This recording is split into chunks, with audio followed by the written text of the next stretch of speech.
అన్నమయ్య జిల్లా సోమల మండలంలో ఉద్రిక్త పరిస్థితి నెలకొంది. బుధవారం రాత్రి నుండి ఉదయం వరకు మృతదేహంతో పోలీస్ స్టేషన్ ముందు బైఠాయించి ధర్నా చేపట్టారు. ఈ నెల 19వ తేదీ సోమల మండలం ఫిరంగలగుట్ట వద్ద ద్విచక్ర వాహనాన్ని టాటా ఏస్ వాహనం ఢీకొన్న ఘటనలో రాంపల్లికి చెందిన రామ్ చరణ్ కు తీవ్ర గాయాలయ్యాయి. మెరుగైన చికిత్స కోసం రామ్ చరణ్ ను తిరుపతిలోని ఓ ప్రైవేట్ ఆసుపత్రికి తరలించగా చికిత్స పొందుతూ నిన్న మధ్యాహ్నం రామ్ చరణ్ మృతి చెందాడు. మృతదేహాన్ని పోస్టుమార్టం నిమిత్తం పీలేర్ ప్రభుత్వ ఆసుపత్రికి తరలించారు.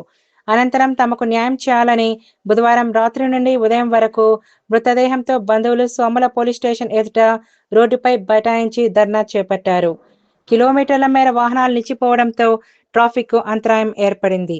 పోలీసులు సర్ది చెప్పినా బాధితులు ధర్నా విరమించుటకు నిరాకరించారు.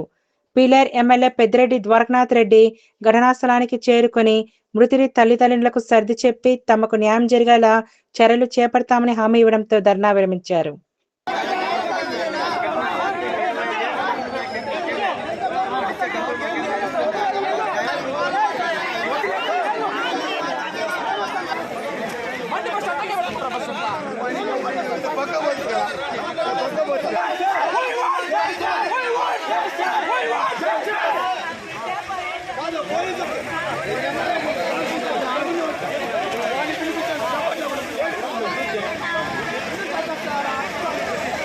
తీసుకొచ్చుకున్నారనుకో మళ్ళీ నువ్వు నేను ఏం చేస్తాను కట్టేస్తాను